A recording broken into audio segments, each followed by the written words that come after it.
Hello everyone, class 10th का chapter number 3 metals and non metals. आज उसका final video है ये, जिसमें कि हम शुरुआत कर लेते हैं टॉपिक ऑकरेंस ऑफ मेटल्स, यानी कि धातु यानी मेटल्स हमें कहाँ मिलते हैं। ओके, तो हम लोग ऑलरेडी ये देख के आए हैं कि अर्थ का जो क्रस्ट है उसके ऊपर 118 एलिमेंट्स मिलते हैं और इन 118 एलिमेंट्स में कुछ होते हैं मेटल्स, कुछ होते हैं नॉन मेटल्स और कुछ होते हैं मेटलॉइड्स। ठीक है, मेटलॉइड्स। ओके, तो स्टार्ट कर लेते हैं। तो स्टार्टिंग में हम क्या देखेंगे कि the earth crust is a major source of metals. तो मेटल्स आपको कहाँ मिलेंगे बहुतायत में? अर्थ की क्रस्ट पे। जैसे कि अर्थ की क्रस्ट की बात हो रही है ना, तो अर्थ की क्रस्ट में क्या होता है? सी, ओशियंस होते हैं एंड लैंड एरिया होता है। ठीक है, तो जो ओशियन है, ओशियन का जो वाटर है यानी सी वाटर जो है वो खारा होता है। खारा क्यों होता है? उसमें उसके अंदर डिफरेंट काइंड ऑफ साल्ट घुले हुए होते हैं। तो यहाँ पे क्या बोल रहा है? ये sea water also contains some soluble salt such as sodium chloride and magnesium chloride. तो जो सी वाटर है उसके अंदर NaCl घुला होगा या अदर साल्ट जैसे कि MgCl2, ठीक है, जो कि सोल्यूबल होंगे वाटर के अंदर, ये घुले हुए मिलते हैं। ठीक है, सो द एलिमेंट और कंपाउंड्स विच अक्कर नेचुरली। जी, यहाँ पे ये कहना क्या जा रहा है कि नेचुरली अकरिंग एलिमेंट। तो नेचुरली अकरिंग एलिमेंट 118 एलिमेंट में से हमने देखा था कि कुछ तो होते हैं नेचुरली अकरिंग और कुछ होते हैं मैन मेड, यानी जिसको लैब में बनाया जाता है आर्टिफिशियली। ठीक है, सो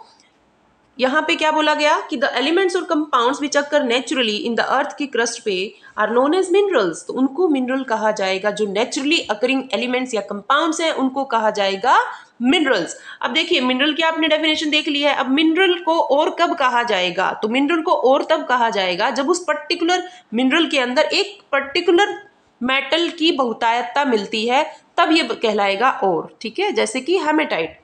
तो हेमेटाइट क्या है? एक और है जिसके अंदर की आयरन जो मेटल है स्पेसिफिक, उसकी बहुतायतता मिलती है। ठीक है, तो यहाँ पे या उसकी परसेंटेज ज्यादा होती है। तो at some places mineral contain a very high percentage of a particular metal, जैसे हेमेटाइट जिसमें आयरन ज्यादा है। पर्टिकुलर मेटल कौन सा है? Iron. And the metal can be profitably extracted from it. और मेटल को उससे उस हेमेटाइट उस ओर से मेटल यानी आयरन को निकाला जा सकता है। तो ऐसे मिनरल्स को और कहा जाता है। तो क्वेश्चन क्या आएगा? Are minerals also known as ores? Yes, when minerals contain a very high percentage of a particular metal, then they are known as ores. Okay, आगे बढ़ते हैं। Extraction of metals. जी, तो मेटल्स को उनके ओर से कैसे एक्सट्रैक्ट किया जाएगा? तो you have learned about the reactivity series of metals. हम पढ़ के आए हैं रिएक्टिविटी सीरीज, जिसमें पोटेशियम सबसे ऊपर होता है, सबसे नीचे गोल्ड होता है। ठीक है, रिएक्टिविटी के सीरीज के अंदर रिएक्टिविटी ऐसे डिक्रीज करती चली जाती है। Having this knowledge you can easily understand how a metal is extracted from its ore. ठीक है, तो रिएक्टिविटी सीरीज की बहुत ज्यादा इंपॉर्टेंस है मेटल के एक्सट्रैक्शन में। कैसे? कि भैया जो ज्यादा रिएक्टिव हैं उनके लिए इलेक्ट्रोलिसिस करनी पड़ेगी, जो लेस रिएक्टिव हैं या जो मिडिल यानी जो मीडियम जो रिएक्टिव हैं उनके लिए कार्बोनेशन एक प्रोसेस है, या जो रोस्टिंग एक प्रोसेस है। तो ये सारी प्रोसेस हम आगे डिटेल में करने वाले हैं। सबसे पहले हम ये देखेंगे कि ये क्या कहना चाह रहा है कि metal is extracted from its ore कब, जब आप समझ जाएंगे रिएक्टिविटी सीरीज को। Some metals are found in the earth crust in the free state. बिल्कुल, गोल्ड की बात की ना हमने, जो बिल्कुल नीचे आता है किसकी? रिएक्टिविटी सीरीज की। तो वो फ्री स्टेट में मिलता है क्योंकि वो लेस रिएक्टिव है, वेरी वेरी लेस रिएक्टिव। ठीक है, देन उसके बाद some are found in the form of compounds. तो कुछ जो मेटल्स हैं जो कि रिएक्शन करके क्या कर लेते हैं? दूसरे एलिमेंट्स के साथ कंबाइन करके कंपाउंड बना लेते हैं। वो जो है आपको कंपाउंड की फॉर्म में ही अर्थ की क्रस्ट पे मिलेंगे। The metals at the bottom of the activity series या reactivity series are least reactive. यही तो बोला है मैंने कि जो सबसे बॉटम में होगा रिएक्टिविटी सीरीज में बच्चों, वो सबसे कम रिएक्टिव होता है। They are often found in, और कम रिएक्टिव है, कम झगड़ालू है, तो इसका मतलब वो कौन से स्टेट में मिलेगा? वो फ्री स्टेट में मिलेगा, किसी के साथ कंपाउंड बना के नहीं रहेगा। ठीक है, तो यहाँ पे फॉर एग्जाम्पल इसने किसका दिया, लेस रिएक्टिव। लेस रिएक्टिव में हम ऑलरेडी बात कर चुके हैं, गोल्ड है, सिल्वर है, प्लेटिनम है, कॉपर है, ये सब क्या है, लीस्ट रिएक्टिव, और ये ज्यादातर फ्री स्टेट में मिलते हैं। ठीक है, तो कॉपर और silver are also found in the combined state as their sulfide and oxide ores। मतलब क्या है कि कॉपर जो है वो लेस रिएक्टिव है, लेकिन जो है ये सल्फाइड के साथ ठीक है, या फिर ऑक्सीजन के साथ क्या बना लेंगे, ऑक्साइड, तो इन फॉर्म में भी ये मिलती हैं। तो इनको एक्सट्रैक्ट किया जाता है इनके सल्फाइड या ऑक्साइड से, और हमें अपना प्योर मेटल जो है वो मिल जाता है। ठीक है, तो आगे देखिए, the metals at the top of the reactivity series यानी एक्टिविटी सीरीज में सबसे टॉप पे कौन से हैं, पोटेशियम है, सोडियम है, ठीक है, कैल्शियम है, मैग्नीशियम है, एल्यूमिनियम है।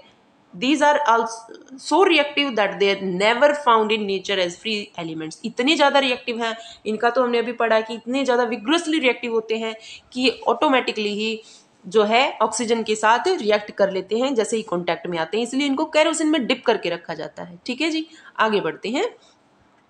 तो the metals in the middle of the activity series, middle में यानी ये वाले जो मेटल्स हैं, आर मॉडरेटली रिएक्टिव, यानी वो इतने ज्यादा रिएक्टिव नहीं है और इतने कम रिएक्टिव भी नहीं है। ठीक है, so they are found in the earth crust mainly as oxides, sulphides या फिर कार्बोनेट्स।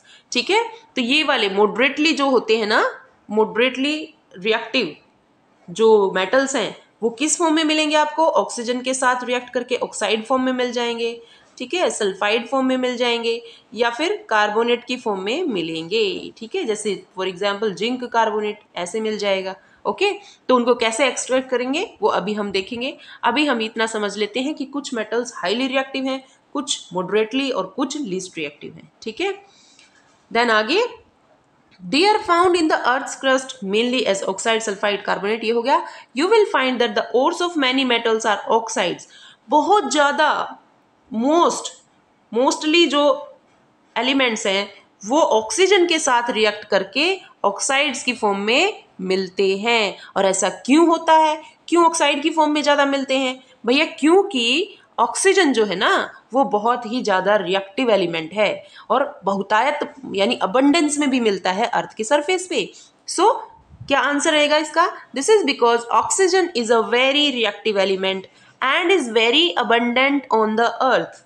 ठीक है, 21% तो हमारा एटमॉस्फेयर में ही मिल जाता है। ठीक है, उसके बाद Thus, on the basis of reactivity, we can group the metals into the following 3 categories में हमने इसको डिस्ट्रीब्यूट किया, highly reactive, moderately reactive and least reactive. तो metals of low reactivity, metals of medium reactivity, metals of high reactivity. ठीक है, और इन तीनों के लिए ही हम अलग अलग टेक्निक्स का यूज करेंगे इनके मेटल्स को इनके ओर से अलग करने के लिए। So different techniques are to be used for obtaining the metals falling into each category।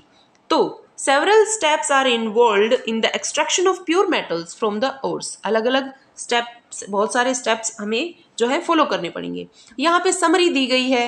ठीक है, each step is explained in detail in the following reaction। और थोड़ा सा हमें बताने की कोशिश की गई है कि अगर आप हाईली रिएक्टिव, एक सेकेंड, अगर आप इनकी हाईली रिएक्टिव मेटल्स की अगर आप बात करेंगे, हाईली रिएक्टिव की बात करेंगे, तो यहाँ पे दिया गया है कि इलेक्ट्रोलिसिस प्रोसेस से हम उस ओर से मेटल को अलग कर पाएंगे। ठीक है, और मॉडरेटली जो रिएक्टिव है उनके लिए देख लीजिए, तो और कोई सा भी होगा। ठीक है, उसमें जो हाईली रिएक्टिव है उसके लिए तो हमने देखा कि electrolysis of molten ore, molten मतलब कि पिघली हुई अवस्था में ही इलेक्ट्रोलिसिस यानी इलेक्ट्रिसिटी उसमें से हम गुजार के और प्योर मेटल को जो है हम एक्सट्रैक्ट कर पाएंगे।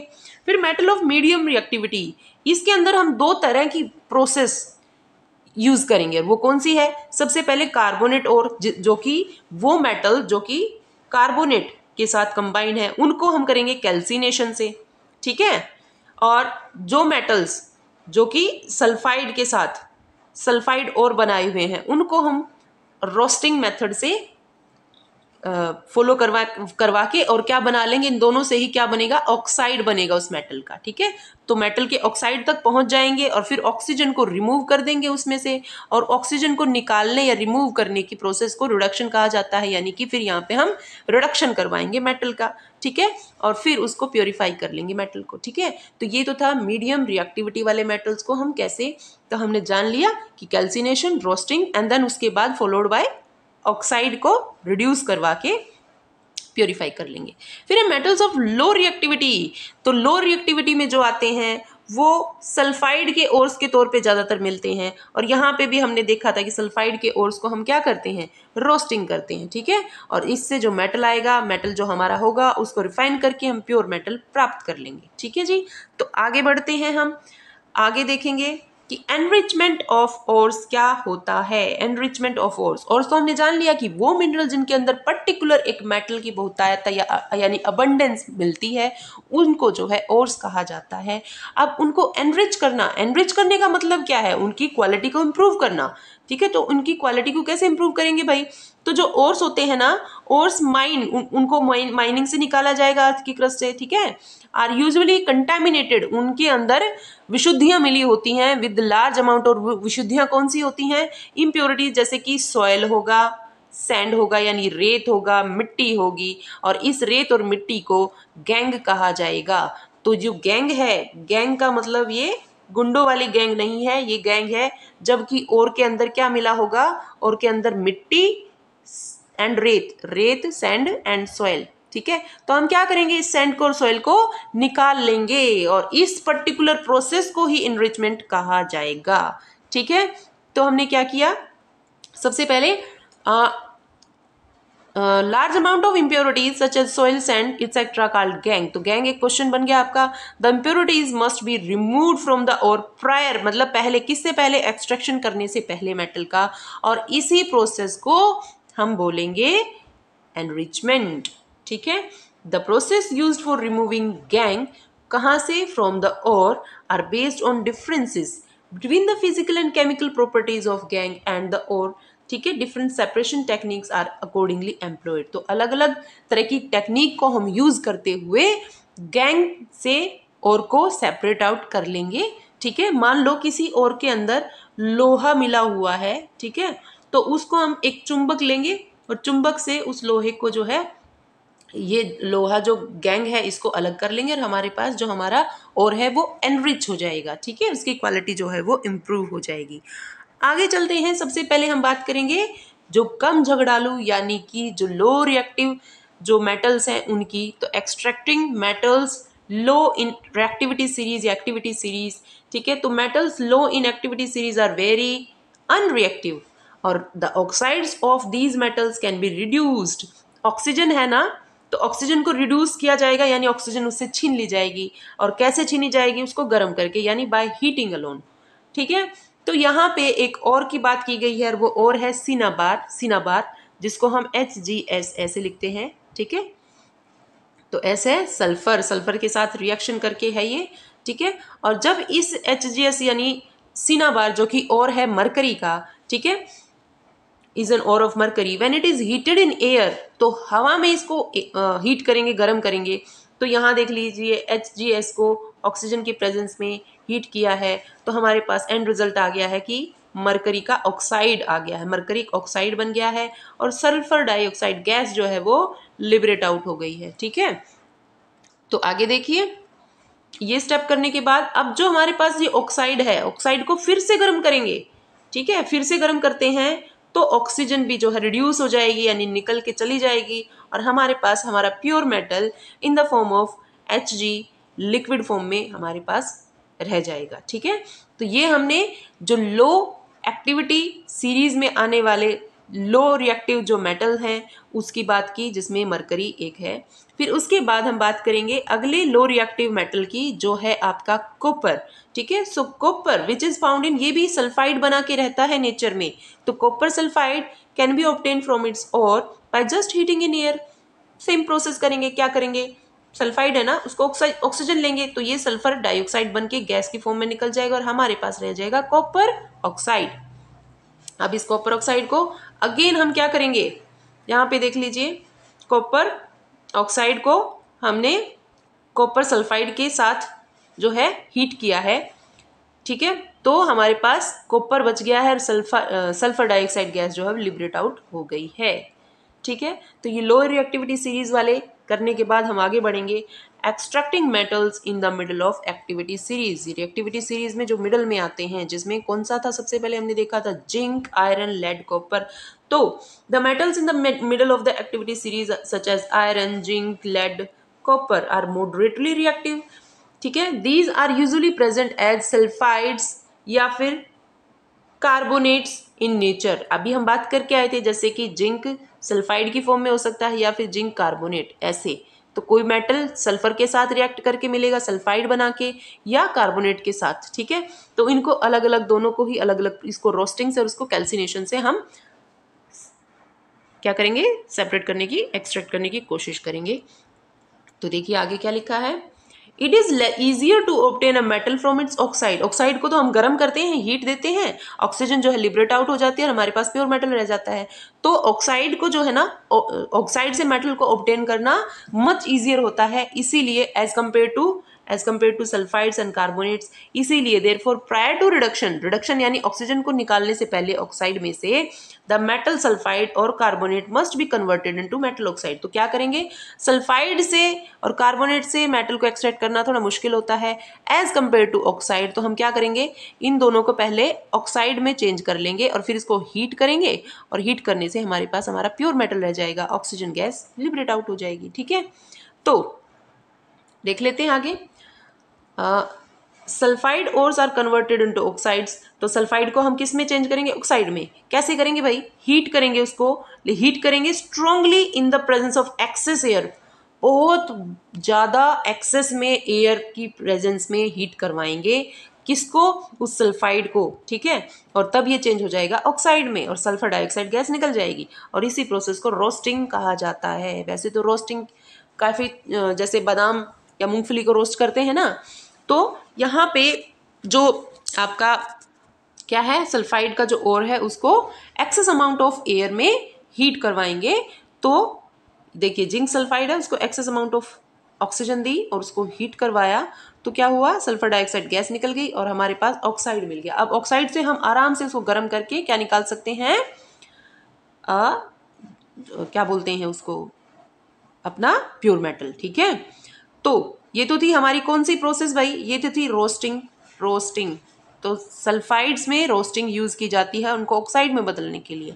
अगली प्रोसेस है कैल्सिनेशन। इसमें क्या करेंगे, एक सेकेंड यहाँ से दोबारा ले लेती हूँ, हाँ।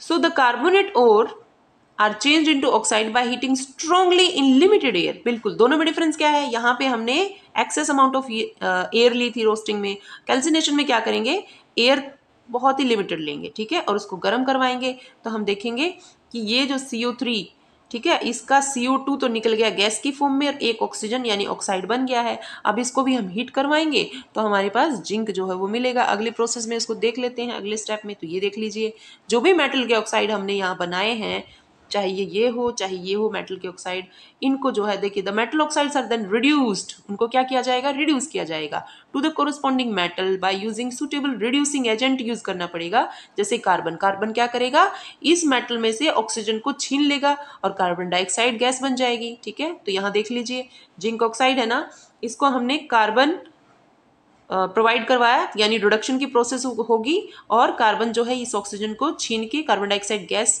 बन जाएगी, और यहाँ पे जिंक जो है आपको, जो प्योर मेटल है वो आपको मिल जाएगा, ठीक है। तो आई होप रोस्टिंग और कैल्सिनेशन में डिफरेंस आपको पता लग गया होगा।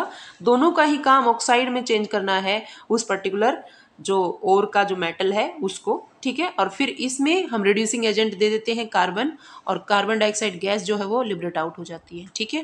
तो आगे बढ़ते हैं। You are familiar with the process of reduction and oxidation. बिल्कुल, ऑक्सीडेशन रिडक्शन, ऑक्सीडेशन होता है किसी रिड्यूसिंग ऑक्सीडेशन एजेंट की मदद से ऑक्सीजन प्रोवाइड करवाना, और रिडक्शन होता है उसको यहाँ से छीन के ले जाना जब आप रिड्यूसिंग एजेंट कोई डालते हो तो, ठीक है। So obtaining metal from their compounds is also reduction process. तो ये कैसी प्रोसेस है, ये आपसे डायरेक्ट क्वेश्चन पूछ लेंगे कि भैया मेटल जो आप कंपाउंड में से ऑब्टेन करते हो तो वो कौन सी प्रोसेस है? रिडक्शन प्रोसेस है, ठीक है।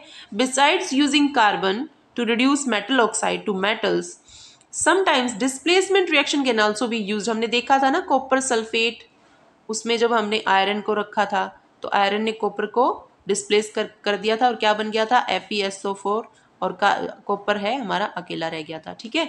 तो this kind of reactions are known as displacement reactions, ठीक है। तो वो भी हम यूज कर सकते हैं, कार्बन की बजाय डिस्प्लेसमेंट रिएक्शन भी यूज हो सकती है, ठीक है। हाईली रिएक्टिव मेटल जैसे कि sodium, calcium, aluminium are used as reducing agent, ठीक है जी। क्यों उनको रिड्यूसिंग एजेंट्स के तौर पे यूज़ किया जाएगा? क्योंकि भैया वो डिस्प्लेस कर देंगे जो लो रिएक्टिव सीरीज में रहने वाले जो मेटल्स हैं उनको, उनके कंपाउंड से अलग हटा देंगे और खुद जा बैठेंगे, ठीक है। और वो मेटल जो है, हम तो चाहते ही ये थे कि वो जो है वो प्योर फॉर्म में आ जाए।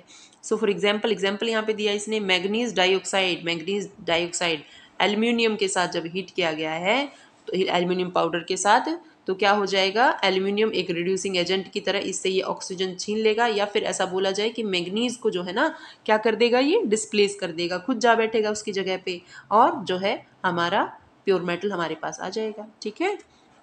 Now can you identify the substances that are getting oxidise and reduce? बिल्कुल। तो यहाँ पे देख लीजिए, यहाँ पे क्या हो रही है? इसमें हो रही है रिडक्शन, क्योंकि ऑक्सीजन इसके पास चला जाएगा, ठीक है। और ऑक्सीडेशन क्या होती है? जब ऑक्सीजन प्रोवाइड होती है तो इसको ऑक्सीजन मिल रही है, तो यहाँ पे हो रही है ऑक्सीडेशन। तो ये रिडक्शन है, ये ऑक्सीडेशन है, तो दोनों ही जो प्रोसेस है वो साथ साथ चल रही है, ठीक है। These displacement reactions are highly exothermic। ये तो सिंपल सी बात है, एक्सोथर्मिक रिएक्शन है, हीट निकलती है। Amount of heat evolve is so large that the metals are produced in the molten state. इतनी ज़्यादा होती है हीट कि वो जो मेटल एक्सट्रैक्ट होता है वो पिघली हुई अवस्था में मिलता है। In fact the reaction of iron oxide with aluminium is use to join railway tracks. क्या बोला है इसने? कि the reaction of iron oxide, ठीक है, आयरन का ऑक्साइड को अगर एल्यूमिनियम के साथ हम रिएक्ट करवाते हैं तो अमाउंट ऑफ हीट इतनी ज़्यादा निकलती है और इसको यूज़ किया जाता है रेलवे ट्रैक्स को। यहाँ पे देख लिए, ये जो क्रैक वगैरह हैं उसको ठीक करने के लिए, ठीक है। सो दिस रिएक्शन, इस रिएक्शन का नाम हो जाता है थर्मिट रिएक्शन। एक्सोथर्मिक रिएक्शन है ना, वहीं से आया है थर्मिट रिएक्शन, क्योंकि इतनी ज़्यादा हीट इवॉल्व होती है, ठीक है। सो ये क्या है आपका? ये है हमारा आयरन ऑक्साइड। किसके साथ रिएक्ट करवाया? एल्यूमिनियम, जैसे ये था ना, तो ये रिड्यूस कर देगा ना इस ऑक्सीजन को, और रिड्यूस करेगा इसको, डिस्प्लेस कर देगा इस आयरन को इस प्रोडक्ट में से, तो यहाँ पे आयरन अकेला रह जाएगा और एल्यूमिनियम ऑक्साइड अपना प्रोडक्ट बन जाएगा। तो यहाँ होगी रिडक्शन, यहाँ होगी ऑक्सीडेशन, और साथ में लार्ज अमाउंट ऑफ हीट निकलेगी, और इसी हीट की वजह से रेलवे ट्रैक्स को आपस में जोड़ने का काम किया जाता है, और इसी प्रोसेस को या इसी रिएक्शन को थर्मिट रिएक्शन कहते हैं। I hope we are clear. तो आगे बढ़ते हैं। तो अब देखेंगे हम जो बिल्कुल बहुत ही ज़्यादा रिएक्टिव जो मेटल्स हैं, यानी कि